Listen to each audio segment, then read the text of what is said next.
called Our Town, written by Thornton Wilder, directed by Mrs. Johnson. In this play, you will see the Gibbs family, the Webb family, and many others. The name of the town is Grover's Corners, New Hampshire, just across the Massachusetts line. Latitude 40 degrees, 42 minutes. Longitude 70 degrees, 37 minutes. The first act shows a day in our town. The day is May 7th, 1901. The time is just before dawn. The sky is beginning to show some streaks of light over there, in the east behind our mountain.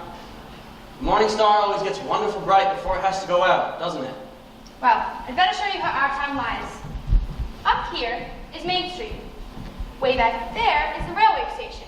Tracks go that way. Polish towns across the tracks and some Canuck families. Over there is the Congregational Church. Across the street, the Presbyterian. Methodist and the Unitarian are over there. Baptist is down in the hollow by the river. Catholic Church is over beyond the tracks. Here is the town hall and the post office combined. The jail's in the basement. Ryan once made a speech from these very steps here. Along here is a row of stores. Hitching posts and horse clocks in front of them. First automobile is going to come around here in about 5 years. Belonged to Banker Cartwright, our richest citizen. Lives in that big white house up on the hill. Here's the grocery store, and here's Mr. Morgan's drugstore. Most everyone in our town manages to look into those two stores at least once a day. Public school's over yonder. High school's still farther over. 8:45 mornings, noon times, and 3 o'clock afternoon, the whole town can hear the yelling and screaming coming from those schoolyards. This here's our doctor's house, Doc Gibbs. This is the back door. There's some scenery, for those who think they need to have scenery. Here's Mrs. Gibbs' garden. She's growing corn, beans, peas, holly, heliotrope, and a lot of burdock. Back in those days, our local paper used to come around about twice a week, the Grover's Corner Sentinel. And this is Editor Webb's house. And this is Mrs. Webb's garden. It's pretty much the same as Mrs. Gibbs, only she's growing a lot of sunflowers. Right here is a big butternut tree. It's a nice town, you know what I mean? Nobody very remarkable ever came out of it, at least as far as we know. The earliest graves up on the mountain say 1670, 1680. They were all Gibbses and Cartwrights and Hersheys, same names that are around today. Well, like I said, it's about dawn. The only lights on in town are in a cottage by the tracks where Polish mothers just had twins. And in the Joe Crowell house where Joe Crowell Jr. is getting ready to flag the 545 for Boston.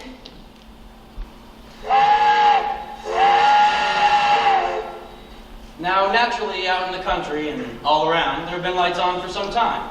What with the milkings and the feedings and so on. The townspeople sleep late here. And so, another day's begun. There's Doc Gibbs coming down Main Street after delivering those twins. And here's his wife coming downstairs to make breakfast. Doc Gibbs died in 1930. They named a new hospital after him. Mrs. Gibbs died first. A long time ago, in fact.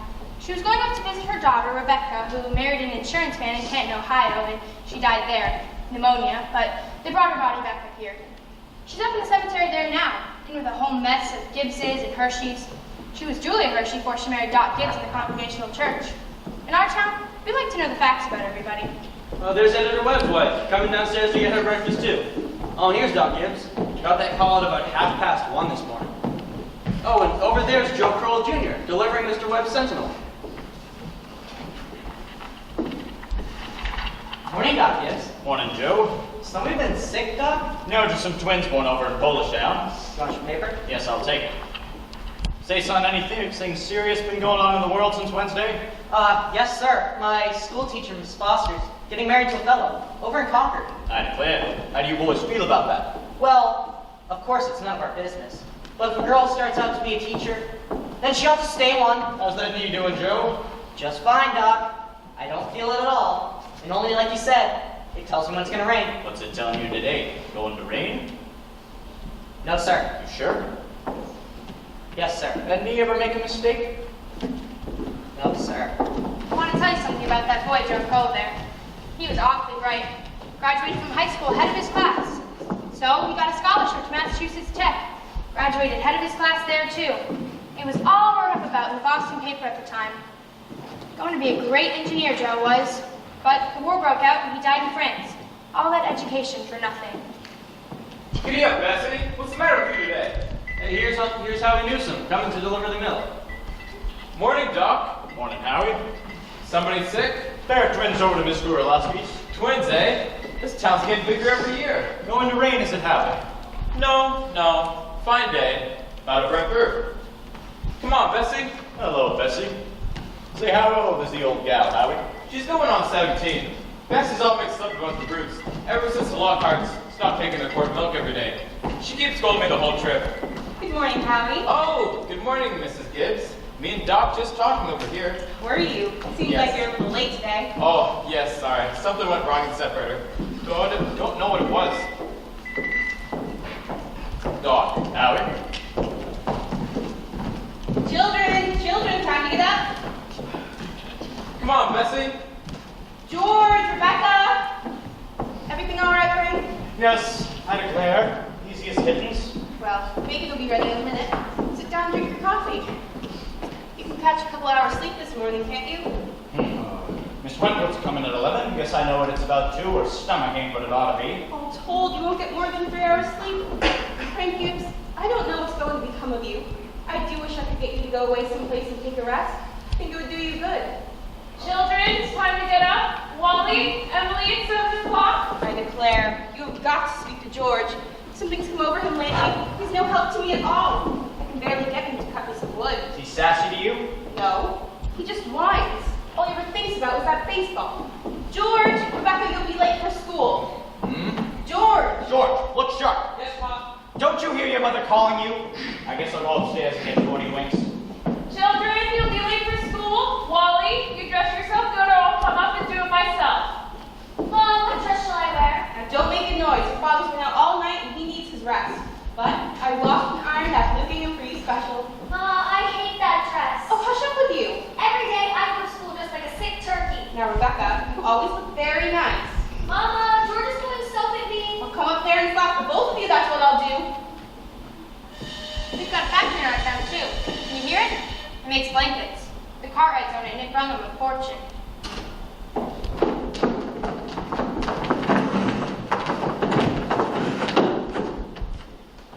Children, now I will have it. Breakfast is as important as any other meal, and I will have you gobbling it down like wolves. It'll stunt your growth, and that's a fact. Put away that book, Wally. Mom, by 10 o'clock I get to know everything about Canada. You know as well as I do, no books at the table. As for me, I'd rather have my children healthy than bright. Well, I'm both, Mama. You know I am.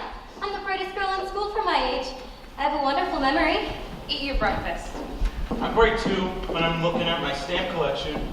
Well, I'll speak to your father about it when he's rested, but seems to me like 25 cents a week is enough for a boy your age. I declare, I don't know how you spend it all. Oh, Ma, I got a lot of things to buy. Strawberry phosphate, that's what you spend it on. I don't see how Rebecca gets that so much money. She has more than $1. I've been saving it up gradual. Well, dear, I do think it's a good thing to spend some money every now and then. Mama, do you know what I love more than anything in the world? Do you? Money.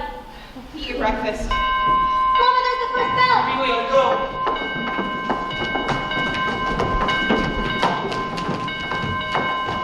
Walk fast, you don't have to run. Pull up your pants, Wally. Stand up straight, Emily. Tell Miss Foster I sent her my best congratulations. Can you remember that? Yes, Mom. Oh, Rebecca, you look real nice today. Pick up your feet. Goodbye. Bye.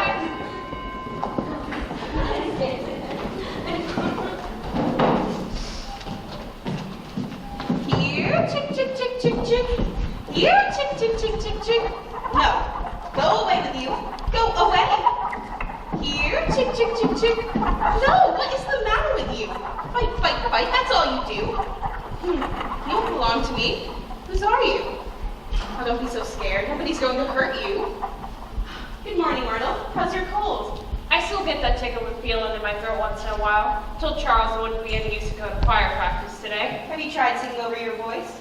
I can't do that and stay on the key. But while I'm resting myself, I thought I'd drink some of these beans. Here, let me help you. Beans have been good this year. I decided to put a 40 quarts if it kills me. The children say they hate them, but I've noticed they're able to get them down all winter. Now, Myrtle, I've got to tell you something because if I don't tell somebody, I'll burst. Why, Julia Gibbs? Here, give me some more of those beans. Now, Myrtle, did one of those second-hand furniture men from Boston come to see you the other day? No. Well, he called on me. At first, I thought it was a patient waiting to see Doc Gibbs, but then he wormed his way into my parlor, and Myrtle Webb, he offered me $350 for Grandmother Wentworth's highboy as I'm sitting here. Why, Julia Gibbs? He did that old thing. Why, it was so so big, I didn't know where to put it. And I almost gave it to Cousin Hester Wilcox. Well, you are going to take it, aren't you? Oh, I don't know. You don't know. $350, what's come of you? Well, if I could get the doctors to take the money and then go away someplace on a real nice trip, I'd sell it like that. You know, Myrtle, it's been the dream of my life to see Paris, France. Oh, it sounds silly, I suppose, but for years I've promised myself that if we ever had the chance. Well, how does the doctor feel about it? Well, I did beat around the bush a little, and I told him that if I had the legacy, that's the way I put it, that I'd make him take me somewhere. And what do you say? You know how he is. I haven't heard a serious word out of that man's mouth since I've known him. No, he said, it might make him feel discontented from Grover's Corners to go traipsing about Europe. Better let well enough alone, he says. Every 2 years he makes a trip to the battlefields of the Civil War, and that's enough treat for anybody, he says. Well, Mr. Webb just admires how much Dr. Gibbs knows about the Civil War. Him just being one of the greatest minds of Europe makes him despair. It's a fact. Doc Gibbs is never so happy as when he's at Gettysburg. Oh, the times I've walked over those hills, Myrtle, pacing it all out like we're going to buy the place. Well, if that second-hand hand is buying it, Julia, you sell it. And then you get to see Paris, France. You just keep dropping hints from time to time. That's how I got to see the Atlantic Ocean, you know. Oh, I'm sorry I mentioned it. Only it seems to me like once in your life before you die, you ought to see a country where they don't speak English, or where they don't even want to. Thank you, ladies. Thank you very much. Now, we're going to skip a few hours, but first we'd like to learn a little more about our town. Take kind of a scientific account, you might say. So, I've invited my friend Professor Willard of our state university to come fill in some details about our past here. Is Professor Willard around? Ladies and gentlemen, may I introduce our very own Professor Willard. Just a few brief notes, please, Professor. Unfortunately, our time is limited. Grover's Corners, let me see. Grover's Corners lies on the old Pleistocene granite of the old Appalachian Range. It's some of the oldest land in the world, and I may say we're quite proud of that. A shelf of Devonian basalt crosses it with vestiges of Mesozoic shale, along with some sandstone outcroppings. But that's all more recent, really. 200, maybe 300 million years. Some highly interesting fossils have been discovered 2 miles out of town at Silas Peckham's cow pasture. I may say they are unique fossils, and they are available to be viewed at any time at the university, at the museum there. Shall I go over some of Professor Gruber's notes on the meteorological function, etc.? I'm afraid we won't have time for that, Professor. You might have a few notes on the history of man here? Ah, yes, anthropological data. Meritinian stock, Cotahatchee tribe.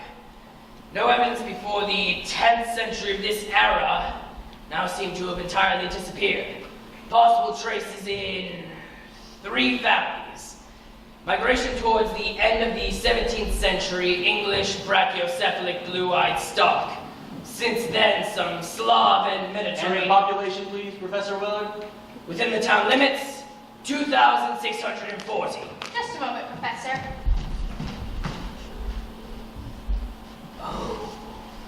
Oh, yes. The population at the moment, 2,642. The Postal Service brings in 507 more, making a total of 3,149. Mortality and birth rates are constant, and by McPherson's gauge, 6.032. Thank you, Professor. We're all very much obliged to you, I'm sure. Not at all, sir, not at all. Yes. Thank you again, Professor. Right this way. Thank you. And now for the political and social report, Editor Webb. Is Editor Webb here? Oh, he'll be out in a minute. He just cut his hand while eating an apple. Thank you, Mrs. Webb. Charles, everybody's waiting. Mr. Webb is the editor and producer of the Grover's Corner Sentinel. That's our local paper, you know. Well, I don't have to tell you, we're here run by a board of selectmen. Men vote at the age of 21, women vote indirect. We're a lower middle class, about 10% literate laborers, and a sprinkling of professional men. Politically, we are about 85% Republican, 4% Democrat, 4% Socialist, rest indifferent. Religiously, we are about 86% Protestant, 12% Catholic, rest indifferent. Have you any comments, Mr. Webb? A perfectly ordinary town, I'd say. Though, a bit better behaved than most. Likely a lot duller too, though. But our young folk like it here well enough. 90% of them coming out of high school settle down right here to live, even after going to college. Now, is there anyone out in the audience who would like to ask Editor Webb here any questions about our town? Is there much drinking in Grover's Corner? Well, I wouldn't know what you'd call much. Saturday nights, the farmhands gather down in Ellery Greenhouse Stable and Howlsome. We've got one or two town drunks. Though, they're always having remorses whenever an evangelist comes to town. Nah, man, I wouldn't say liquor's a regular thing here. Except in the medicine closet, of course. Right good for snakebite. Always was. Is there no one in this town where Come forward, William, where we can all hear you. Now, what was it you were saying? Is there nobody in this town aware of social injustice and industrial inequality? Oh, yes. Everybody is. Something terrible. It seems they spend most of their days talking about who's rich and who's poor. So why don't they do something about it? Well, I don't know. It seems we're hunting, just like everybody else, for some way that the diligent and sensible can rise up, and the lazy and quarrelsome can sink to the bottom. But it ain't easy to find. In the meantime, we do what we can to help those that can't help themselves. And those that can, we leave alone. Are there any other questions? Oh, Mr.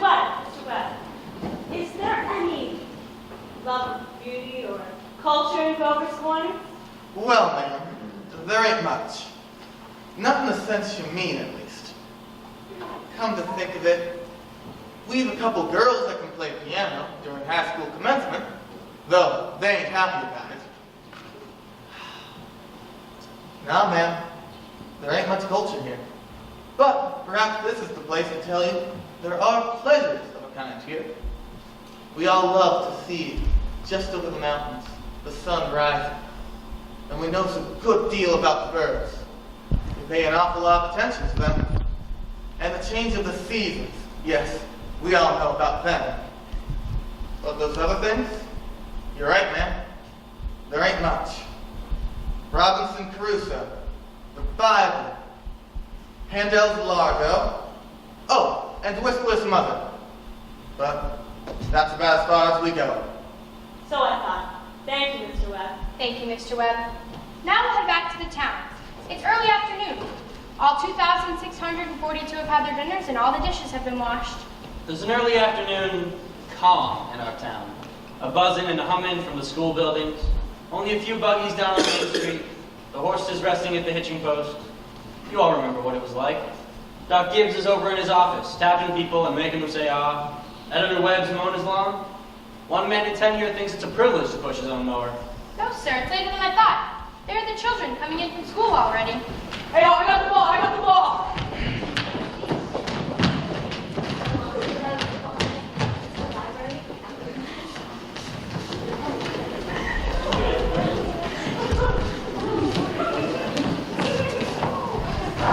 I can't, Lois. I gotta go home and help my mother. I promise. Oh, Ernestine, could you come over tonight and do Latin? Isn't that sister the worst thing? I can't. Well, tell your mother you have to. Goodbye. Goodbye, Helen. Goodbye, Fred. Now, walk simply. What has gotten into you today? Papa, you're terrible. One minute you tell me to stand up straight, and the next minute you call me names. I just don't listen to you. Golly, I never got a kiss from such a great lady before. Excuse me, Mrs. Foster. Go out and play with the kids, young man. You got no business playing in the middle of Main Street. I'll be sorry, Mrs. Foster.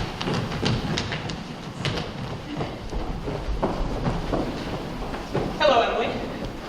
Hello. You made a fine speech during class. Well, I was really ready to make a speech about the Monroe Doctrine, but at the last minute, Mrs. Foster made me talk about the Louisiana Purchase instead. I worked an awful long time on both of them. Gee, it's funny, Emily. From my window up there, I can just see your head. Nights when you're up in your room doing your homework. Why can you? You certainly do stick to it, Emily. Well, I haven't seen how you can sit still that long. I guess you like school. Well, I always feel it's something you have to go through. Yeah. I don't mind it, really. It passes the time. Yeah. Emily, what do you think? Maybe we could set up a kind of telegraph system from your window to mine, and every once in a while you could give me a little hint or two about one of those algebra problems.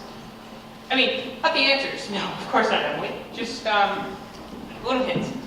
Oh, well, I think hints are allowed. So, if you get stuck, George, you whistle to me, and I'll give you some hints. Emily, you're just naturally bright, I guess. I figure it's just the way a person's born. Yeah, but you see, I want to be a farmer, and my Uncle Luke says that whenever I'm ready, I can come over and work on his farm. And if I'm any good, well, I can graduate happily. You mean the house and everything? Yeah. Well, thanks. I better be getting back to baseball. Thanks for the talk, Emily. Good afternoon, Mrs. Webb. Good afternoon, George. So long, Emily. So long, George. Emily, come inside and help me string these beans for the winter.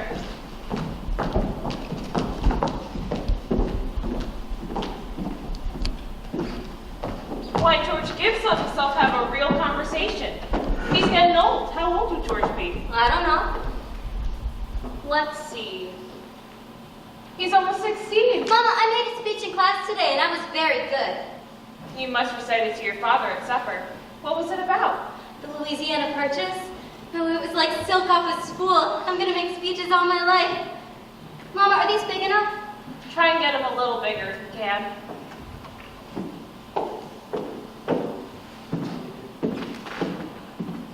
Mama, will you answer me a question serious? Seriously, dear? Not serious. Seriously, will you? Of course I will. Mama, am I good looking? Of course you are, dear. All of my children have good features, and I'd be ashamed if they hadn't. Oh, Mama, that's not what I mean.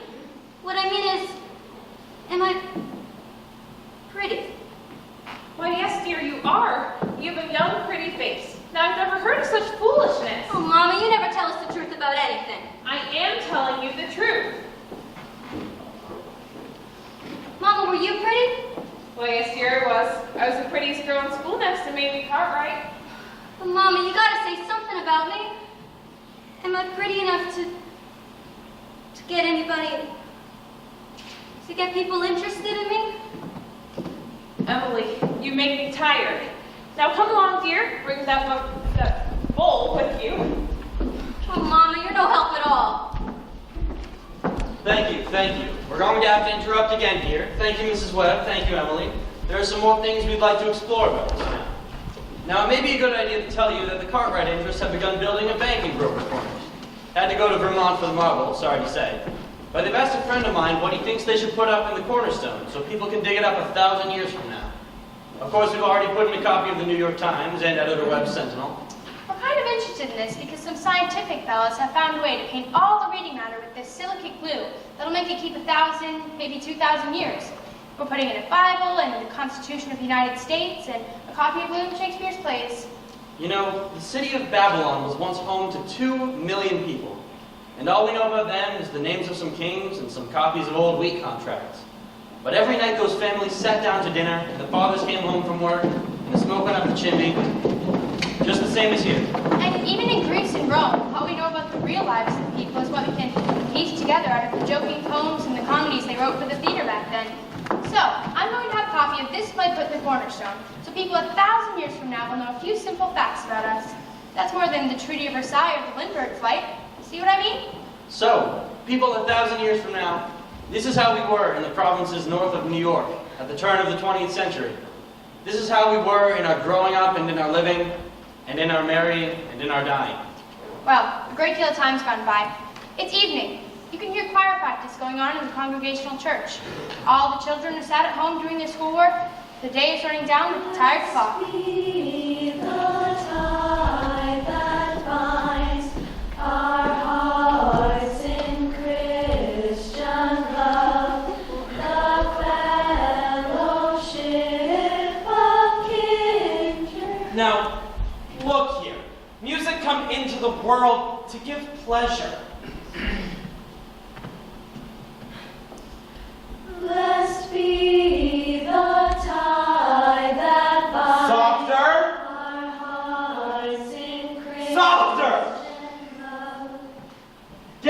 out of your heads that you need to be loud. Leave the loudness to the Methodists. You couldn't beat them if you wanted to. Now again, tenors, ready? Blessed be the tie that Emily? Hello? Hello? Well, I can't work at all. The moonlight's so terrible. Emily, did you get the third problem? Which? The third. Well, yes, George, that's the easiest of them all. I don't see it. Emily, could you give me a hint? I'll tell you one thing. The answer is in yards. In yards. How do you mean? In square yards? In square yards. Well, yes, George, don't you see? Yeah. In square yards of wallpaper. Wallpaper. Oh, I see. Thanks a lot, Emily. You're welcome. My, isn't the moonlight terrible? In choir practice going on. I think if you hold your breath, you can hear the train on the way to Kentucky. Hear it? Mm-hmm. What do you know? Well, I better go back and try to work. Good night, Emily. And thanks. Good night, George. Now, before I forget, how many of you can come to Fred Hersey's wedding next Tuesday? That'll be right nice. We'll do the same songs we did last week at Jane Thorbridge's wedding. Now, let us sing Art Thou Weary, Art Thou Languid. It's a question, ladies and gentlemen. Make it talk. Oh, George, can you come down a minute? Yes, Pop? Make yourself comfortable, George. I'll only keep you a minute. Now then, George, how old are you? I'm 16, almost 17. And what is it you would like to do when school's over? Why, you know, Pop. I want to be a farmer and work on Uncle Luke's farm. You'll be willing, will you, to get up early and milk, feed the stock. You'll be able to hoe and hay all day. Why, yes. What do you mean? Well, George, while I was in my office today, I heard a funny sound. And what do you think it was? It was your mother chopping wood. There you see your mother, getting up early, washing, ironing, and cooking meals all day long. And still she has to go into that backyard and chop wood. I guess she just got tired of asking you. She just decided it was easier to go out and do it herself. George, get up, feed her meals, and you put on the clothes she makes nice for you, and then you run off and you play that baseball like she's some kind of hired girl we keep around here but don't like very much. Now then, George, I knew that all I had to do is call your attention to it. It's a handkerchief. Son, I'm going to be raising your spending money by 25 cents an hour. Not for chopping wood for your mother, because that is a present you give her, but because you are getting older. And as I may imagine, you must find quite a bit to do with it. Thanks, Pop. Let's see, tomorrow's your payday, you can count on that. Probably Rebecca feels you ought to have more too. I wonder what could be keeping your mother. I mean, choir practice never was as late as this before. It's only 8:30, Pop. I don't know why she's in that old choir anyway. She had any more voice than an old crow. Traipsing around the streets at this time of night. Just about time you retired, wouldn't you say? Yes, Pop. Go on.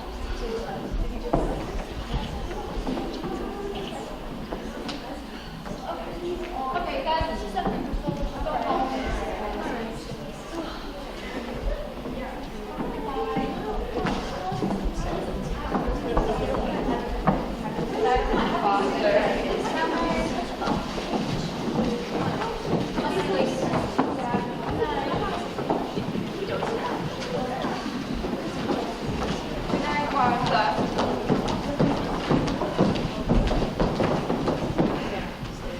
But I'll tell Mr. West. I know who one put it in the paper. Mine's late. Yes. Good night, everyone. Oh, good night, ladies. I'll see you next practice. Real nice choir practice, wasn't it? Oh, Myrtle Webb, would you take a look at that moon? Tisk, tisk, potato weather for sure. Naturally, I didn't want to say a word about it in front of the others, but now that we're alone, really, it's the worst scandal that ever was in this town. What? Simon Stimpson. No, Luella. But Julia, to have the organist of a church drink and drunk year after year? You know he was drunk tonight. Now, Luella, we all know about Mr. Stimson, and we all know about his troubles, and so does Dr. Ferguson. And if Dr. Ferguson chooses to keep him there, on at his job, well, the only thing the rest of us can do is just not to notice it. Not to notice it, but it's getting worse. No, it isn't, Luella. It's getting better. Why, I've been in that choir practice twice as long as you have, and I haven't noticed it so often. My, I hate to go to bed on a night like this, but those children will be up until all hours.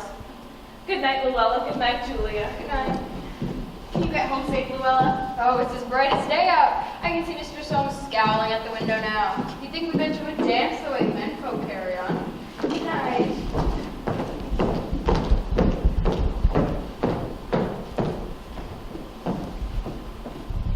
Well, we had a real nice time. You're late enough. Why, Frank, it ain't later than usual. And you stopping at the corner to gossip with a bunch of hens. Now, Frank, don't be so grouchy. Come out and smell the heliotrope in the moonlight.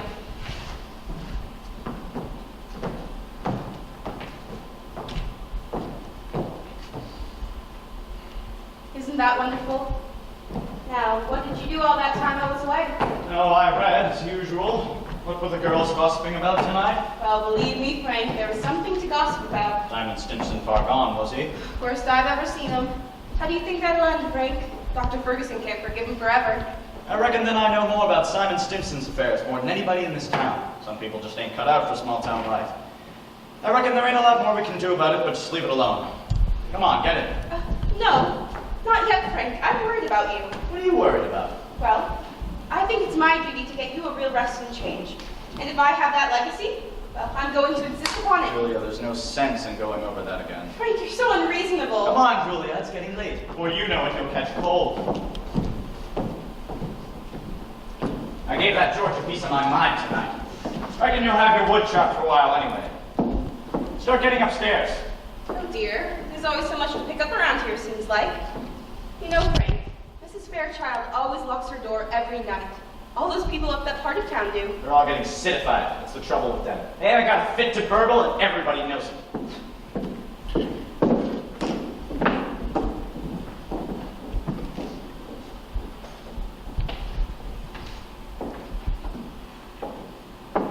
Get up, Rebecca. There's only room for one at this window. You're always spoiling everything. Well, let me look just a minute. Use your own window. I did, but there's no moon there.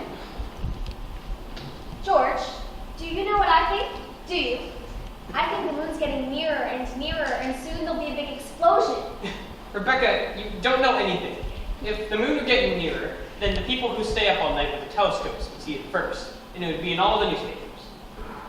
George, is the moon shining on South America, Canada, and half the whole world?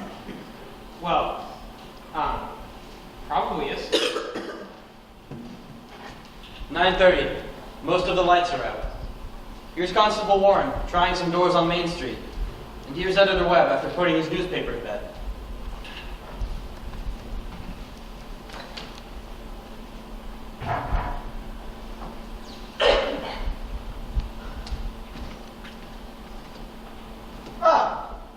Good evening, officer. Good evening, Mr. Webb. Quite a moon out tonight, don't you think? Yep.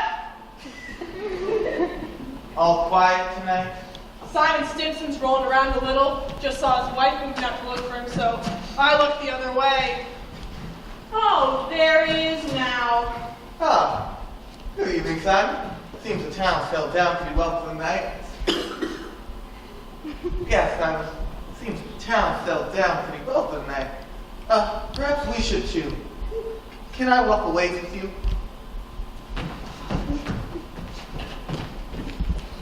Well, have a good night, Simon. I don't know how that's gonna end, Mr. Webb. He's seen a peck of trouble. Just one thing after another. Sir, if you see my son smoking cigarettes or anything, could you give him a word, please? He thinks an awful lot of you, sir. I don't think he smokes no cigarettes, Mr. Webb. Leastways, not more than 2 or 3 a year. I certainly hope not. Well, have a good night. Good night, Mr. Webb.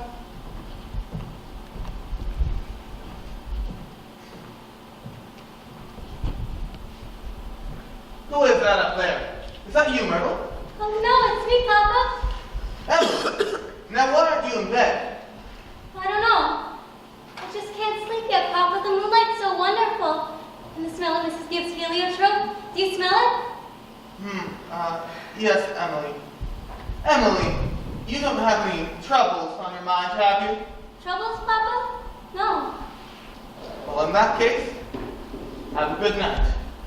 But don't let your mother catch you.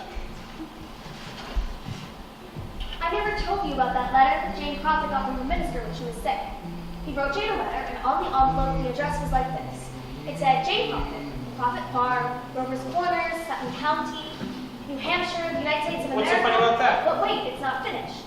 The United States of America, continent of North America, the Western Hemisphere, the Earth, the solar system, the universe, the mind of God. That's what it said on the envelope. But what do you know? And the postman brought it just the same. What do you know? Well, that's the end of the first act, friends. You can go get some snacks now, those who would like them.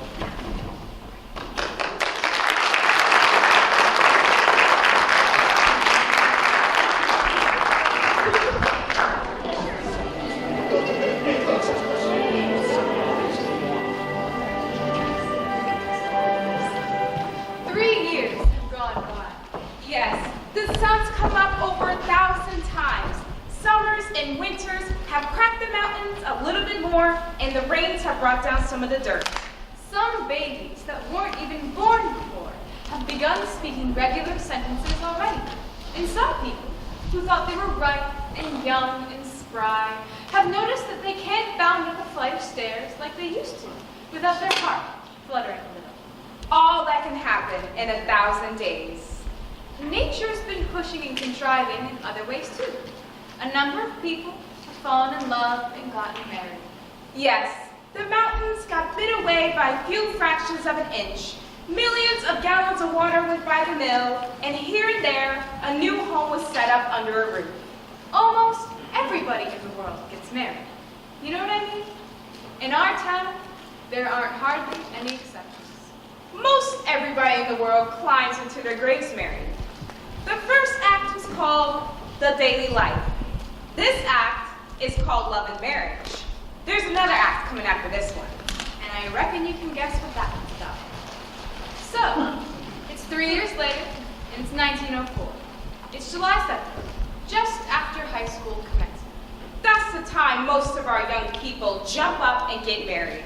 Soon as they've passed their last examinations in solid geometry and Cicero's orations, it seems they feel themselves fit to be married. It's early morning. Only this time, it's been raining. It's been pouring and thundering. Mrs. Gibbs' garden and Mrs. Webb's here, drenched. All those bean poles and pea vines, drenched. And all yesterday, over on Main Street, the rain looked like curtains being blown along. There, you can hear the 5:45 from Boston. And here's Mrs. Gibbs and Mrs. Webb come down to make breakfast, just as though it was an ordinary day. I don't have to point out to the women in my audience that both of these ladies they see before them cook 3 meals a day. One of them for 20 years, the other for 40, and no summer vacation. Both raised 2 children apiece, washed, cleaned the house, and never a nervous breakdown. It's like what one of those Middle West poets said. You got to love life to have life, and you got to have life to love life. It's what they call a vicious circle. And there's Howie Newsom delivering the milk, and there's Cy Crown delivering the papers like her brother before her. Giddy up, Bessie. What's the matter with you today? Morning, Cy. Morning, Howie. Anything in the papers they ought to know? Nothing much, except we're losing about the best baseball pitcher Rover's Corners ever had, George Gibbs. Reckon he is. He can hit and run bases too. Yep, mighty fine baseball player. Bessie, I guess I can stop and talk if I have a mind to. I don't see how he could give up a thing like that just to get married. Would you, Howie? Huh, can't tell, Cy. I never had no mind that way. Oh, you're up early, officer. See if there's anything I can do to prevent a flood. The river's been rising all night. Well, Cy Crowell over here is all worked up about George Gibbs retiring from baseball. Yes, sir. That's just the way it goes. Back in '84, we had player side. Even George Gibbs couldn't touch it. Name of Hank Top. Went up to Maine and became a parson. Wonderful ball player. Howie, how does the weather look to you? Oh, ain't bad. I think maybe it'll clear up for good.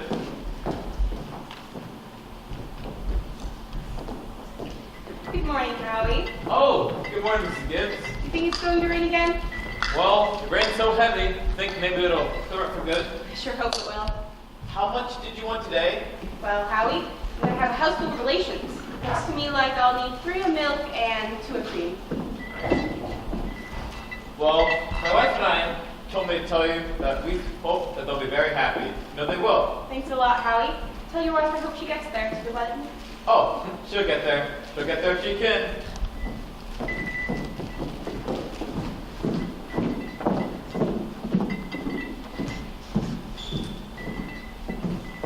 Good morning, Mrs. Webb. Good morning, Mr. Newsom. I know I told you 4 quarts, but I'm hoping you can spare me another. Oh, yes. And the 2 of cream? Yes, thank you. Is it going to rain again, Mr. Newsom? Oh, well, I was just talking to Mrs. Gibbs and how I think it'll clear up for good. Mrs. Newsom told me to tell you that we hope that they'll be very happy. No, they will. Thank you. And we're counting on seeing you and Mrs. Newsom at the wedding. Oh, we'll get there. Couldn't miss that. Come on, Bessie.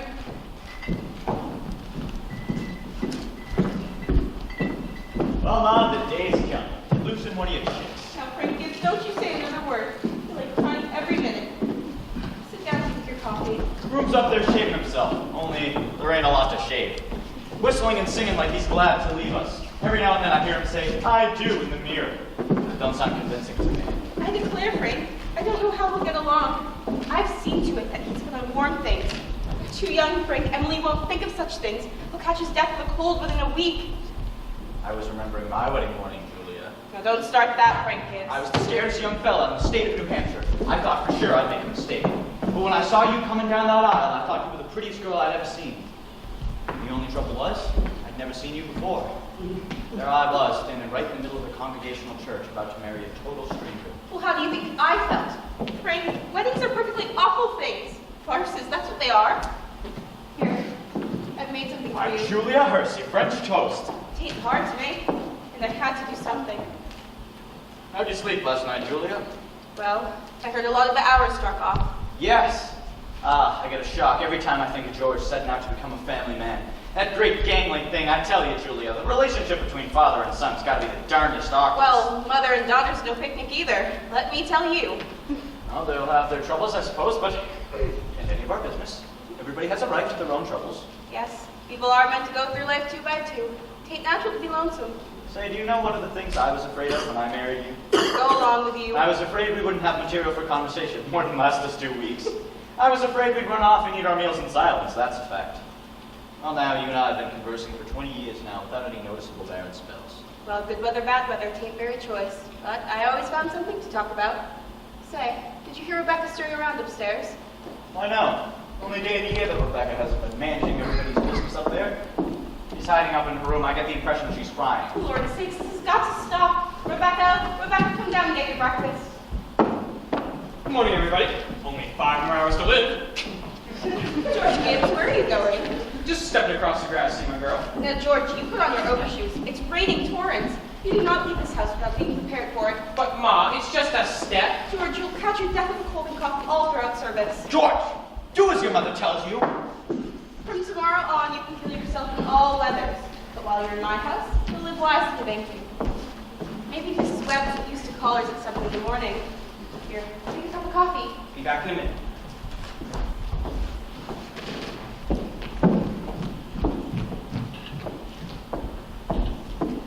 Good morning, Mother Webb. Goodness, you frightened me, George. Now you know I couldn't ask you in out of the wet if I can't call you in. Why not? You know as well as I do, George, the bride can't see the groom on the wedding day, not until she sees him in church. Oh, well, that's just a superstition. Good morning, Mr. Webb. Ah, good morning, George. Mr. Webb, you don't believe in that superstition, do you? There's a lot of common sense in superstition, George. Millions have followed it, George, and you don't want to be the first to fly in the face of custom. Well, how's Emily? Don't know, haven't heard the sound of her. She's so sweet. Why, yes, she is. We're up till all hours sewing and packing. Here's what I'll tell you. You sit down here and drink this cup of coffee, and I'll see that she doesn't come down and greet you.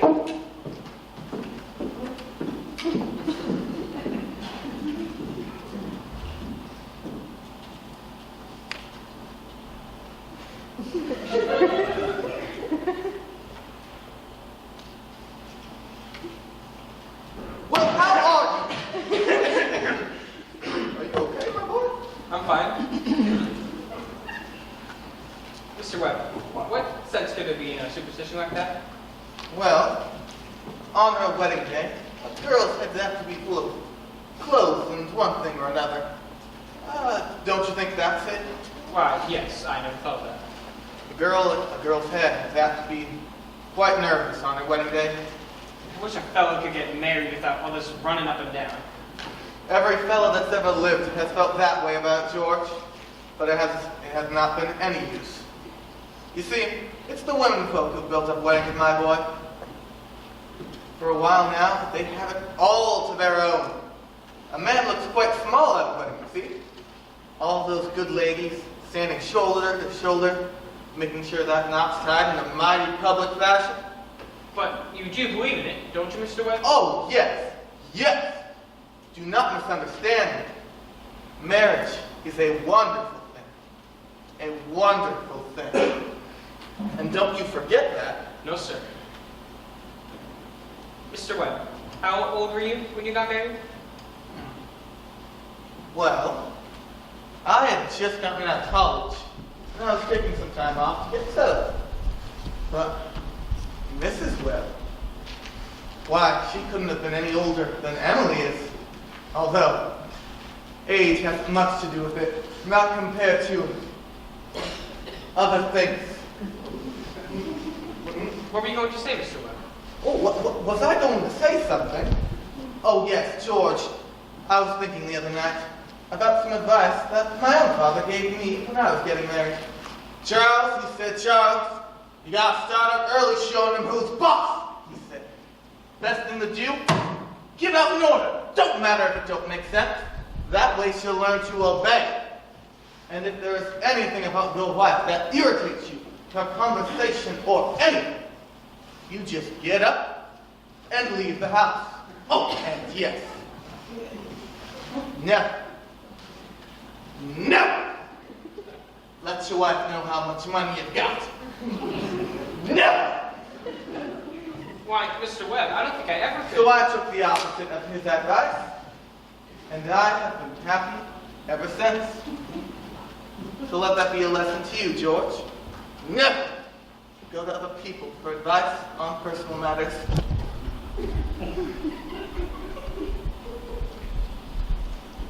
George, are you going to be raising chickens on your farm? What? Will you be raising chickens on your farm?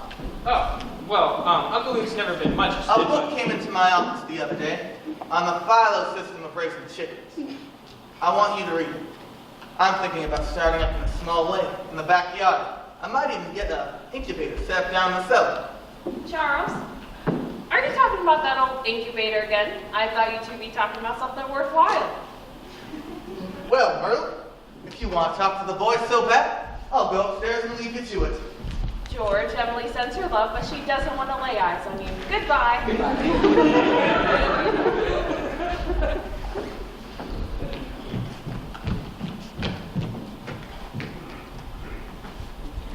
Myrtle, I don't think you know of that older superstition. What do you mean, Charles? Since the cavemen, the bridegroom should never meet the father-in-law on the day of the wedding. Or near it. Now remember that. Thank you very much, Miss Mrs. Webb. Now, I have to interrupt again. See, we want to know how all this happened. The wedding. This plan to spend a lifetime together. I'm awfully interested in how things like this begin. You know how it is. You're 21 or 22 when you make some decisions. Then wish you're 70. You've been a lawyer for 50 years, and that white-haired lady at your side has eaten over 50,000 meals with you. How do such things begin? George and Emily are now going to show you the conversation that they had when they first knew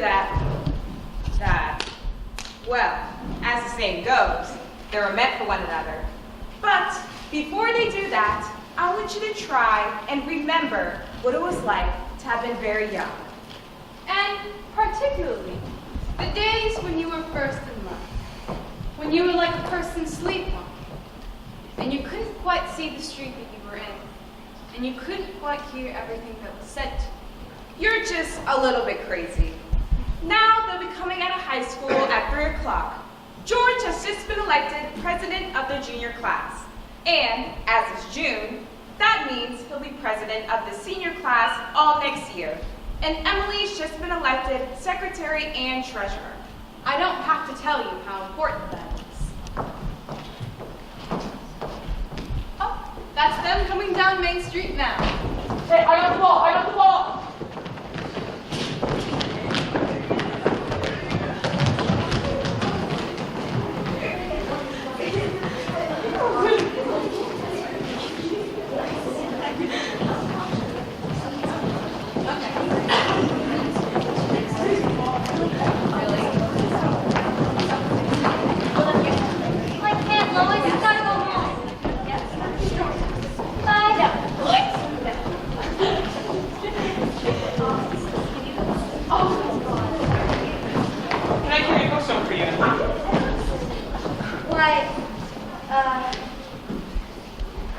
Thank you.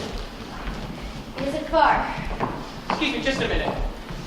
Say, Bob, come on away, start practicing and give her some long highlights. Bye, Lizzie. Goodbye, Lizzie. I'm awfully glad you were going too, Emily. Thank you.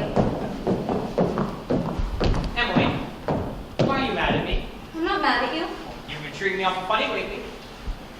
Well, since you asked, you might as well say it right out, George. Goodbye, Mrs. Foster. Goodbye, Mrs. Foster. What is it? I don't like the whole change that's come over you in the last year. I'm sorry if it hurts your feelings, but I've got to tell the truth and shame the devil. A change? What do you mean? Well, up to a year ago, I used to like you a lot. And I would watch you as you did everything, because we've been friends for so long.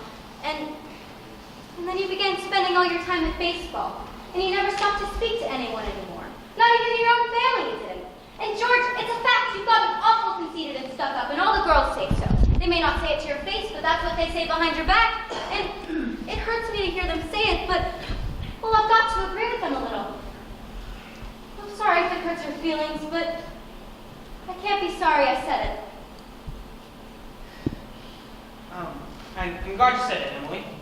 I wasn't aware that such a change is overcoming me. I guess it's hard for a fella not to have faults creep into his character. I always expect a man to be perfect, and I think he should be. Well, I don't think it's possible for a man to be perfect, Emily. Well, my father is. And as far as I can see, your father is. There's no reason on earth why you shouldn't be too. Well, I feel that it's the other way around. That men aren't naturally good, but girls are. Well, you may as well know right now that I'm not perfect. Well, it's not as easy for a girl to be as perfect as a man because, well, we girls are more nervous.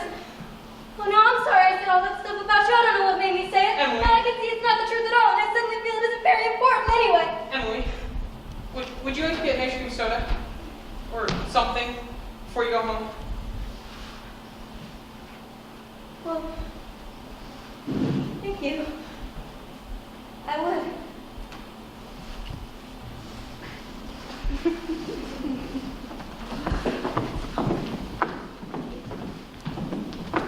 evening, Stu. How are you? Oh, I'm doing mighty fine, George, mighty fine. Good afternoon, Mrs. Socko. Oh, hello, George. Hello, Emily. What do we have? Why, Emily, what have you been crying about? She just got an awful scare, Mrs. Morgan. Why, she almost got run over by that hardware store wagon. Everybody says that Tom Pickens drives like a crazy man. Well, now, you take a drink of water, Emily. I tell you, it gets worse every year. Now, what do you have? I'll have a strawberry phosphate. Thank you, Mrs. Morgan. No, Emily, have an ice cream soda with me. 2 strawberry ice cream sodas, Mrs. Morgan. 2 strawberry ice cream sodas. Yes, sir. Yes, sir. There are 125 horses in Grover's Corners this minute I'm talking to you.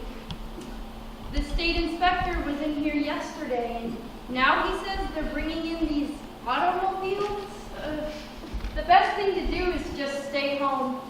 Why, I can remember when a dog could sit in the middle of the road all day and nothing could come along to disturb it.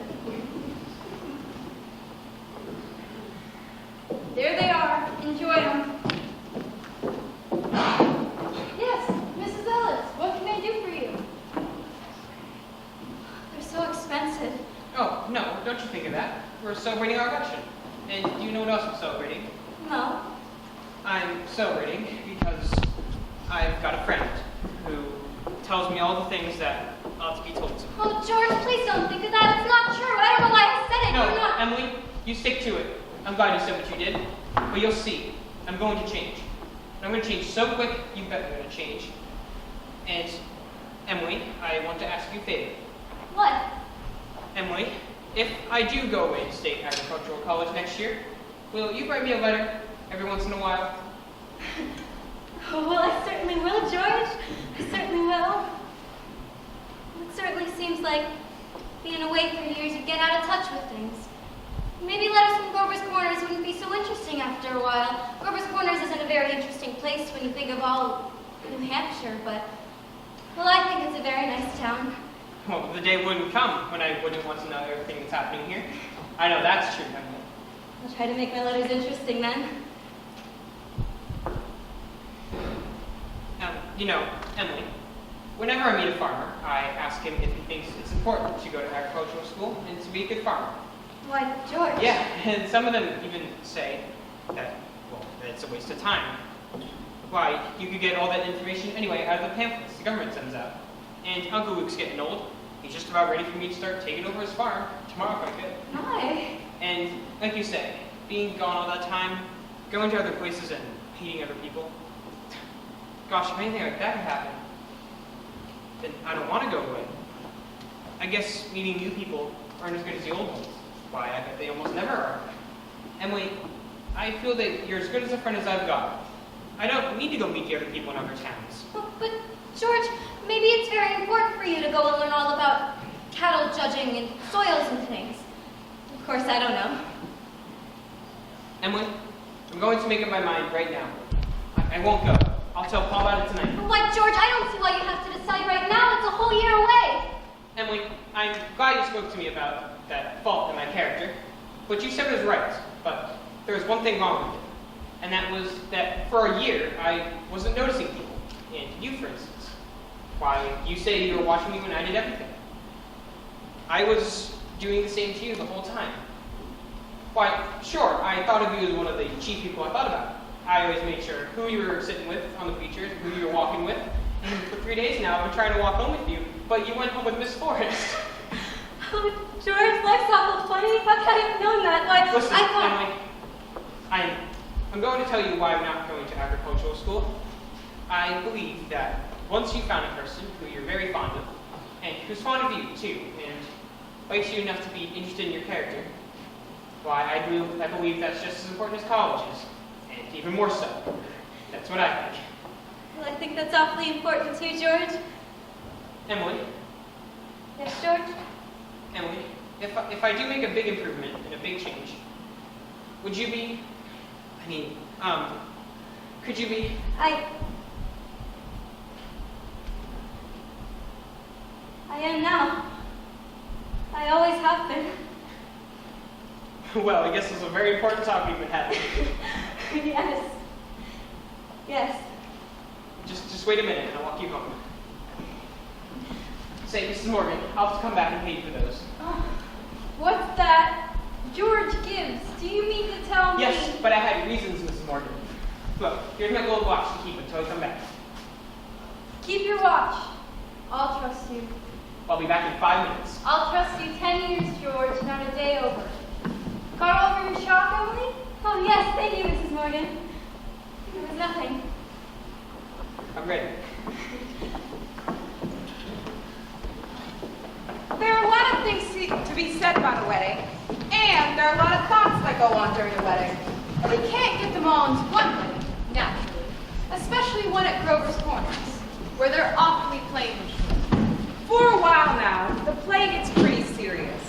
You see, some churches believe that marriage is a sacrament. And I don't quite know what that means, but I can guess. It's like what Mrs. Gibbs said a few moments ago.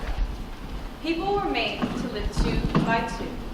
This is a good wedding, but people can be so put together that even at a good wedding, there are a lot of thoughts that go on deep down in people's minds, and we thought that they ought to be in our play too. And the hero of this play isn't even on stage at all. And I think you know who that is. It's like what all those European fellas said. Every child born into the world is nature's attempt to make a perfect human being. Well, we've seen nature pushing and contriving for some time now. And I think we all know that nature's interested in quantity, but I think she's interested in quality too. Don't forget about all the other witnesses at this wedding. The ancestors, millions of them, all set to live out 2 by 2 also, millions of them.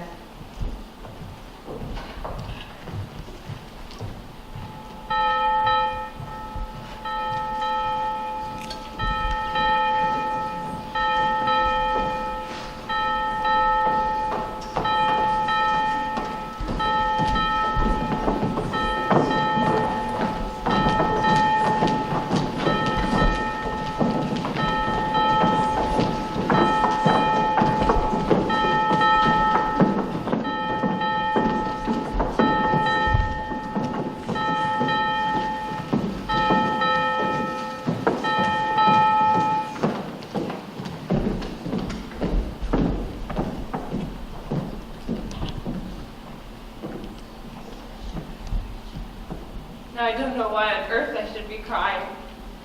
I suppose there's nothing to cry about. It came over me at breakfast this morning. There Emily was, sitting there, eating breakfast as she's done for 17 years. And now she's off to eat it in somebody else's home. I suppose that's it. And Emily, she suddenly put her head down on the table and she cried. I've got to say, there's something awful about setting our girls into marriage in this way. I tried to have one of her girlfriends say something, but none of them did. Who am I to say anything? I went into a blindness about it myself. The whole world's wrong. That's what's the matter. There they come.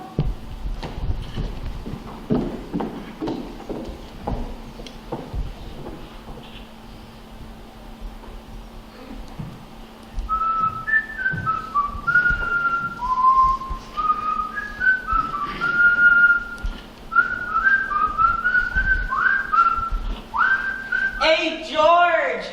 George, look at adults, you look scared to death. Don't look so innocent, you old geezer. We know what you're thinking. Yeah, don't discourage the team, big boy! All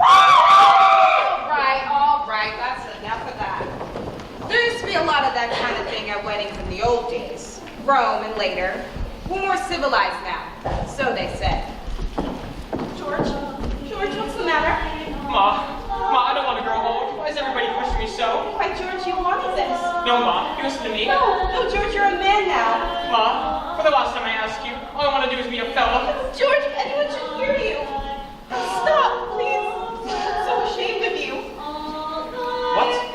Where's Emily? George, you gave me such a turn. Cheer up, Ma. I'm getting married. Let me catch my breath. Now, Ma, you say Thursday nights. Emily and I are coming over for for dinner every Thursday night. Come on, what are you crying for? Come on, you got to be ready for this.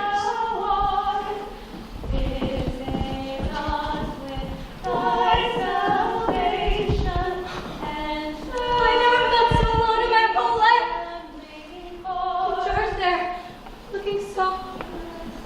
I hate him, I wish I was dead. Papa, Papa. Emily, now don't be upset. But Papa, I don't want to get married. Emily, everything will be all right. Why can't I stay for a while just as I am? Let's go away. Emily, just stop and think a minute. Don't you remember what you used to say? All the time you used to say. All the time that I was your girl. There must be lots of places we can go to. I'll work for you. I can keep house. Emily, you mustn't think such things. You're just nervous. George, can you come here a minute? Now, Emily, you are married to the finest fellow in the world. George is a fine fellow. Papa. And George, I'm giving you my daughter. Do you think you can take care of her? Mr. Webb, I want to. I want to try. Emily, I'm going to do my best. I love you, Emily. I need you. Well, if you love me, help me. All I want is someone to love me. I will, Emily. Emily, I'll try. And I mean forever, do you hear? Forever and ever. Come now, Emily. You're waiting.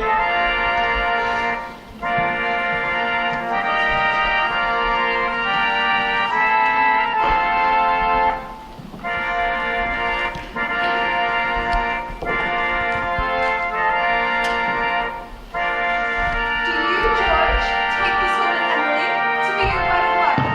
Perfectly lovely wedding. Loveliest wedding I ever saw. Oh, I do love a good wedding, don't you? Doesn't she make a lovely bride? I do. And do you, Emily, take this man George to be your wedded husband? Don't know when I've seen such a lovely wedding. But I always cry. I don't know why it is. But I always cry. I just like to see young people happy, you know? Oh, I think it's just lovely.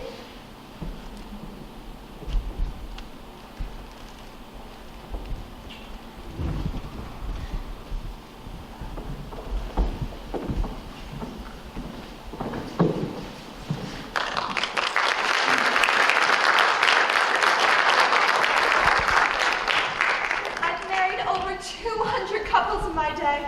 Do I believe in it? I don't know. Mary marries no one, millions of them.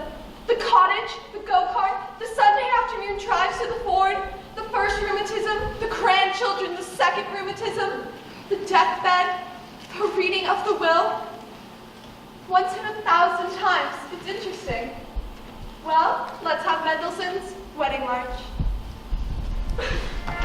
Aren't they a lovely couple? Oh, I've never seen such a nice wedding. I'm sure they'll be happy. I always say, happiness, that's the great thing. The important thing is to be happy. That's all the second act, folks. 10 minutes intermission.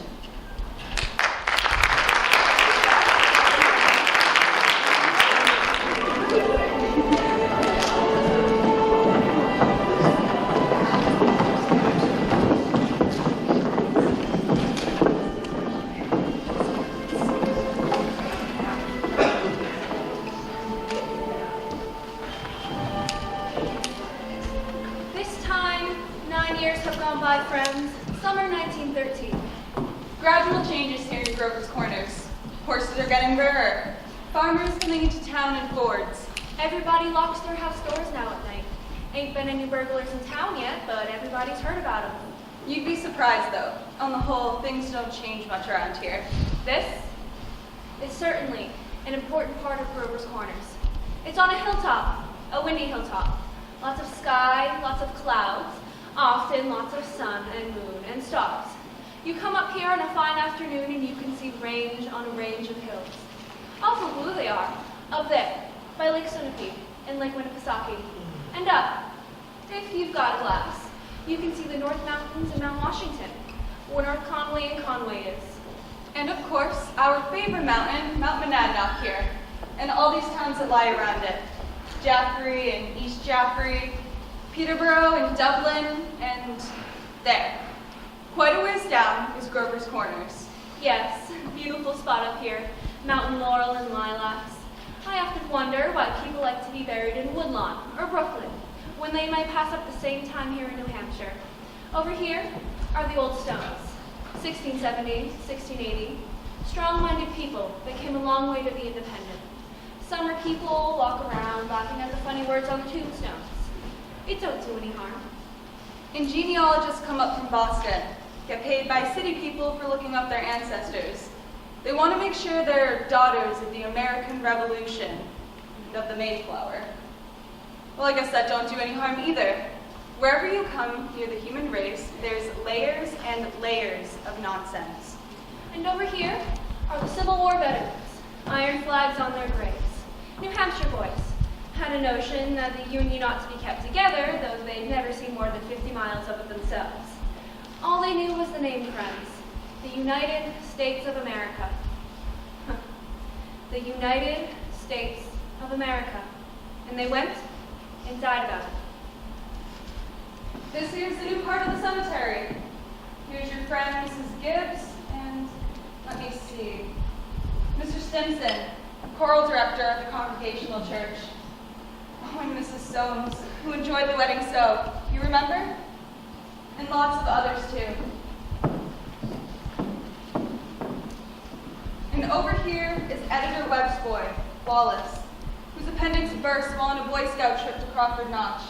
Yes, an awful lot of sorrow has sort of quieted down up here. People just wild with grief have brought their loved ones up to this hill. We know how it is, and then time, and sunny days, and rainy days, and snow. We're glad we're in a beautiful place, and we're coming up here when our fit's over. Now there's some things we all know, but we don't take them out and look at them very often. We all know that something is eternal, and it ain't houses, and it ain't names, and it ain't the earth, and it ain't even the stars. Everybody knows in their bones that something is eternal, and that something has to do with human beings. All the greatest people ever lived have been telling us that for 5,000 years in. You'd be surprised how many people are always losing hold of it. There's something way down deep that's eternal about every human being. You know as well as I do that the dead don't stay interested in us living people for very long. Gradually, they lose hold of the earth, and the ambitions they had, and the pleasures they had, and the things they suffered, and the people they loved. They get weaned away from the earth. That's the way I put it. Weaned away. And they stay here, while the earth part of them burns out, burns away. And in all that time, they slowly get indifferent to what's going on here in Grover's Corners. They're waiting. They're waiting for something they feel is coming. Something important and great. Aren't they waiting for the eternal part of them to come out clear? Some of the things they're going to say will maybe hurt your feelings, but that's the way it is. Mother and daughter, husband and wife, enemy and enemy, money and miser. All these terribly important things kind of grow pale around here. And what's left when your memory's gone and your identity, Mrs. Smith? Well, there are some living people. Here's Joanna Stoddard, our undertaker, supervising a new made grave. And here comes a Grover's Corners boy who left town to go out west. Good afternoon, Joanna Stoddard. Good afternoon. Good afternoon. Let me see now. Do I know you? I'm Sam Craig. Gracious sakes alive. Of all people, I should have known you'd be back for the funeral. You've been away a long time, Sam. Yes, I've been away over 12 years. I'm in business out in Buffalo now, Joanna, but when I got the news of my cousin's death, I thought I'd combine things a little and come see the old home. You look well. Yes, can't complain. Barry's had our journey today, Samuel. Yes. Yes, I always say I hate to supervise when a young person is taken. They'll be here in a few minutes now. I had to come in early. My son's supervising at the home. Oh, Farmer Carter? I used to do chores for her after school. She had the Lovato. Yes, we brought Farmer Carter here a number of years ago now. Why, this is my Aunt Julia. I'd forgotten that she... Of course.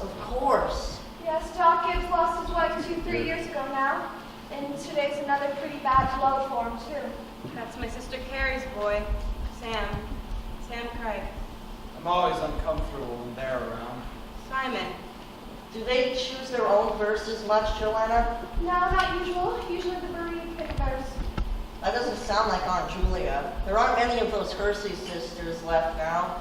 Let me see, I wanted to look at my father's and mother's. Over there, with the Craig's Avenue F. He was the choir director at church, wasn't he? Drank a lot, we used to say. Nobody was supposed to know about it. He'd seen a peck of trouble. Took his own life, you know? Oh, did he? Yes, they tried to hush it up, but of course word got around. He chose his own epitaph. You can see it there, it ain't a verse exactly. Why, it's just some notes of music. What is it? Oh, I don't know. It was written up in the Boston papers at the time. Joanna, what did she die of? Who? My cousin. Oh, didn't you know? Had some trouble bringing a baby into the world. It was her second, though. There's a little boy at home. About 4. The grave's going to be over there? Yes, there ain't much more room over here with the Gibbses, so they're opening up a whole new Gibbs section over in Avenue B. You'll excuse me now. I see they're coming.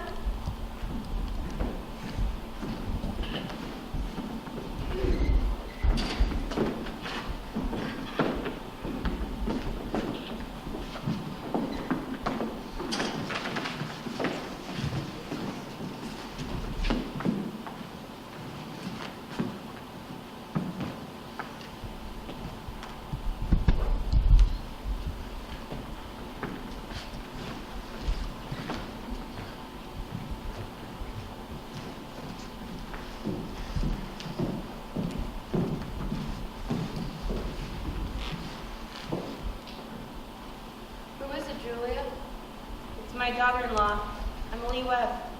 The road up here must have been awful muddy. What did she die of, Julia? In childbirth. Childbirth. Why, I'd forgotten all about that.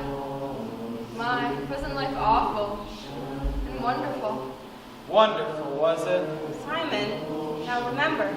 I remember Emily's wedding. Wasn't it a lovely wedding? And I remember her reading the class poem, graduation exercises. Emily was one of the brightest girls ever graduated from high school. Heard Principal Wilkins say so, time after time. I called them at their new farm, just before I died. Perfectly beautiful farm. It was on the same road we used to live on. Yep, right smart farm. I always liked him. I was hoping they'd sing a hymn.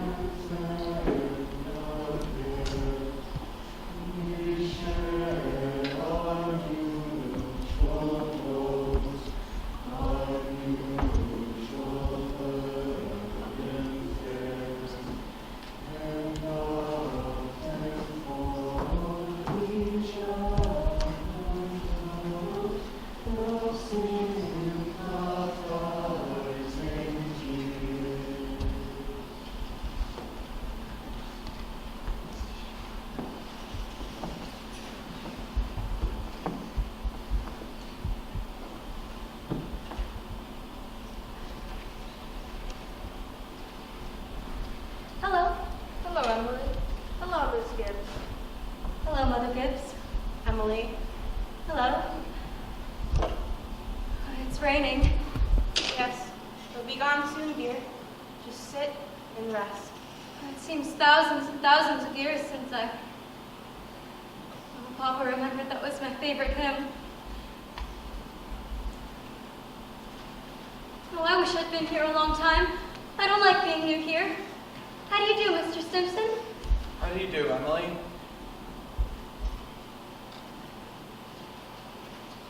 Mother Gibbs, George and I have turned that farm into just the best place you ever saw. We thought of you all the time. We wanted to show you the new barn and a great long cement drinking fountain for the stock. We bought that out of the money you left us. I did?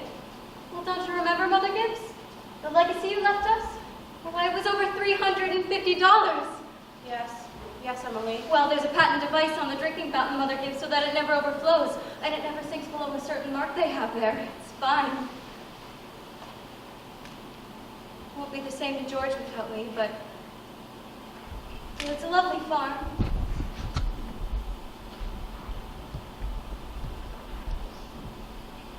life people don't understand much, do they?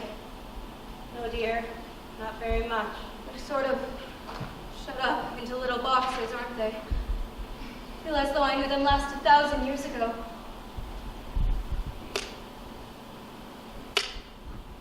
My boy is spending the day at Mr. Carter's.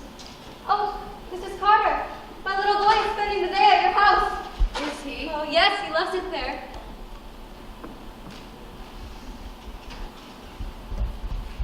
Mother Gibbs, we have a Ford, too. Never gives any trouble. I don't drive, though.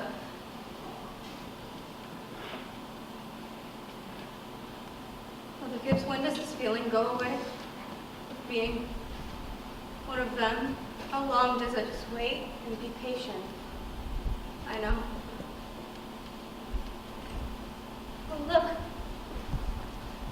They're finished. They're going.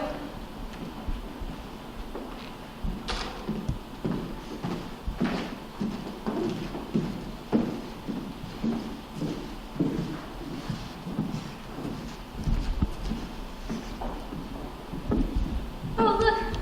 Father Gibbs is bringing some of my flowers to you. Oh, he looks just like George, doesn't he? Oh, Mother Gibbs. I never realized before how troubled and how in the dark life persons are. Look at him. I loved him so. From morning till night, that's all they are. Troubled.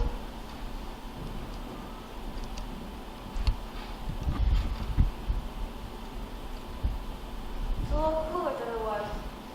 Yes, that rain's cooled it off a little. Those northeast winds always do the same thing, don't they? It ain't rain, it's a 3-day blow. But, Mother Gibbs, one can go back. One can go back there again, into living. I feel it, I know it. Why, just then for a moment I was thinking about the farm, and then for a moment I was there and my baby was on my lap, plain as day. Yes, of course you can. I can go back and live all those days over again, why not? All I can say is, Emily, don't. Oh, but it's true, isn't it? I can go and live back there again? Yes. Some have tried, but they soon come back here. Don't do it, Emily. Emily, don't. It's not what you think it'd be. Oh, but I won't live over a sad day. I'll choose a happy day. I'll choose the day that I first knew I loved George. Why should that be painful? You not only have to live it, but you have to watch yourself living it. Yes? And as you watch it, you see the thing that they, down there, never know. You see the future. You know what's going to happen after. But is that painful? Why? That's not the only reason why you shouldn't do it. Emily, when you've been here longer, you'll understand that our life here is to forget all that and think of what's ahead and plan for what's ahead. When you've been here longer, you'll understand. But, Mother Gibbs, how can I ever forget that life? That's all I know. That's all I had. Oh, Emily, it isn't wise. Really, it isn't. But it's a thing I must know for myself. I'll choose a happy day anyway. No. At least choose an unimportant day. Choose the least important day of your life. It'll be important enough. Well, then it can't be since I was married, or since the baby was born. Well, I can choose a birthday at least, can I? I choose my 12th birthday. All right.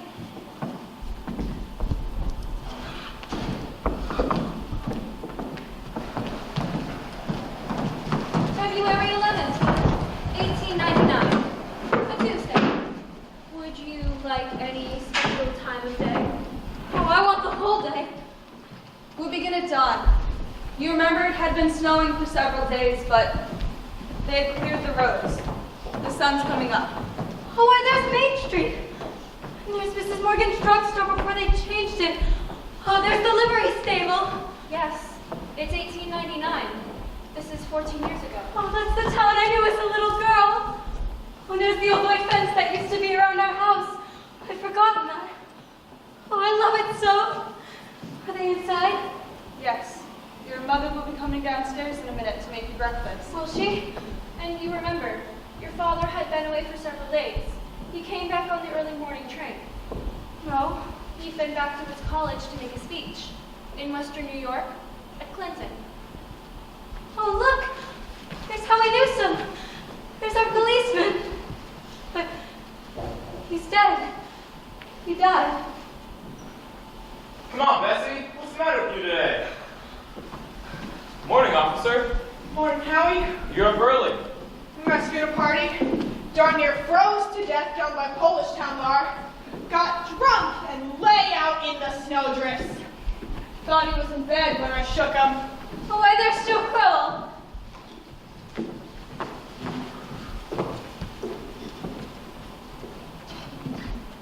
Morning, officer. Good morning, Howie. Wally, Emily, time for school. Mama, I'm here. Oh, how young Mama looks. I didn't know Mama was ever that young. You can come and dress by the kitchen fire if you like, but hurry. Good morning, Mr. Newsom. Good morning, Mrs. Webb. Oh, it's cold. Yes. 10 below my barn. Think of it. Keep yourself wrapped up. Mama, I can't find my blue hair ribbon anywhere. Just open your eyes, dear. I laid it down on the dresser for you special. If it were a snake, it would bite you. Oh, yes, yes.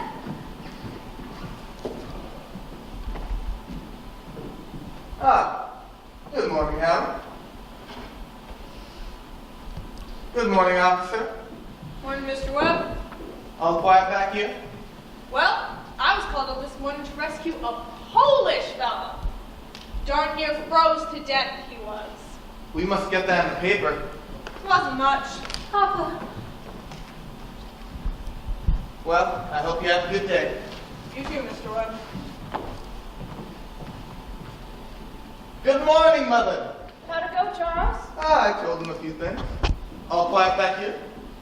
Yes, can't think of anything that happened special. Howie Newsom said it's 10 below over in his barn. Well, it's colder than that at Hamilton College. Students' ears are falling off. It just ain't Christian. Did the paper have any mistakes in it? None that I noticed. Coffee's ready if you want it.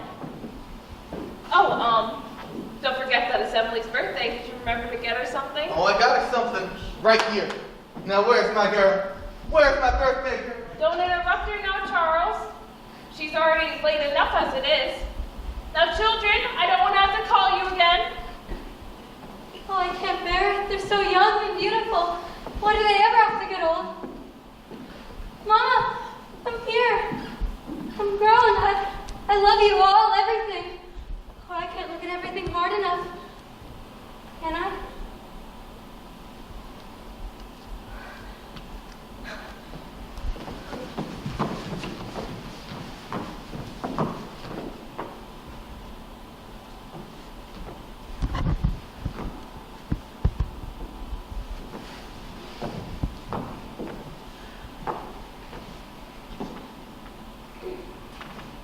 Good morning, Mama.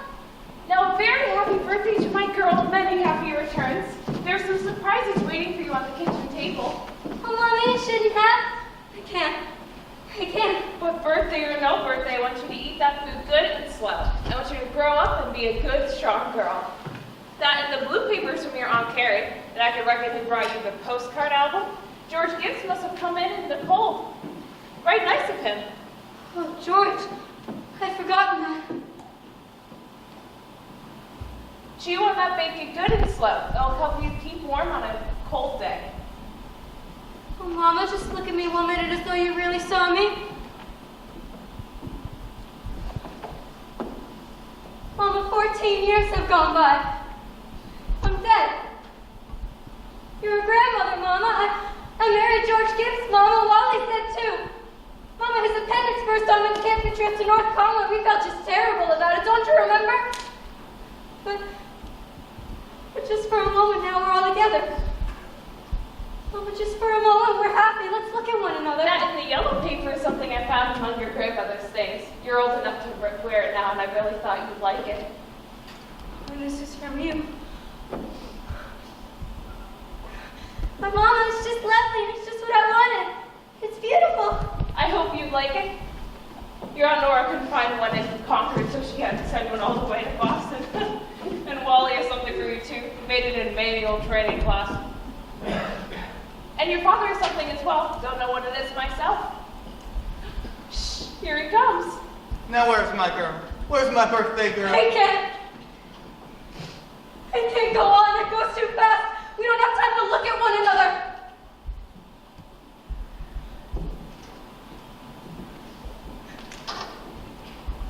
I didn't realize. So all that was going on and we never noticed. Take me back up the hill to my grave. But first, wait. One more look.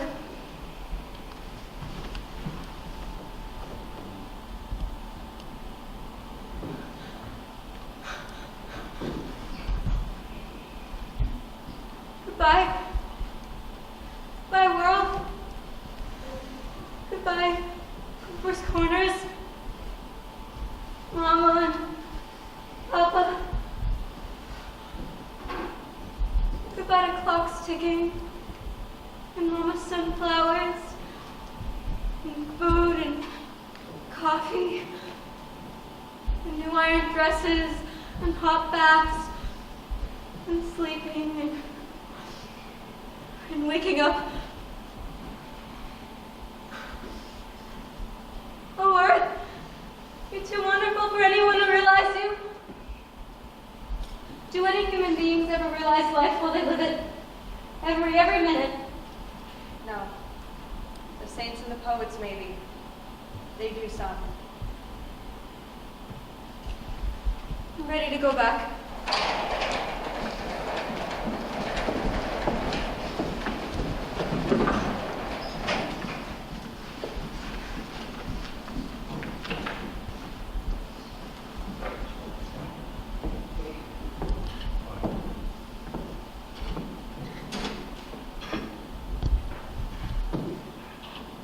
Were you happy?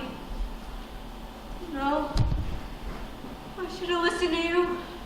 That's all human beings are, just blind people. Look, it's clearing up. The stars are coming out.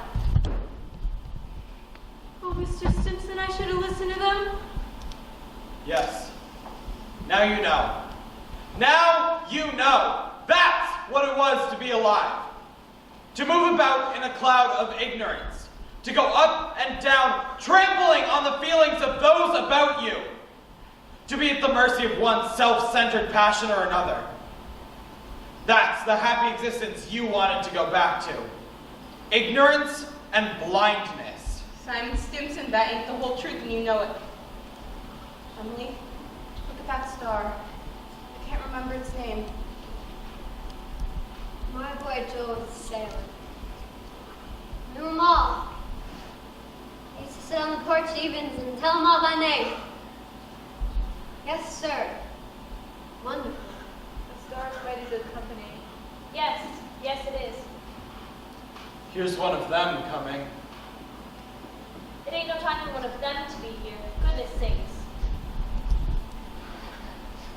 Mother Gibbs, it's George. Just rest yourself. It's George. And my boy Joel, the sailor, he used to say it took millions of years for that speck of light to get to Earth. Don't seem like a body could believe it, but it's what he used to say. Millions of years. Goodness, that ain't gonna be a game. You ought to be home. Mother Gibbs, Yes, Emily. they don't understand, do they? No, dear. They don't understand.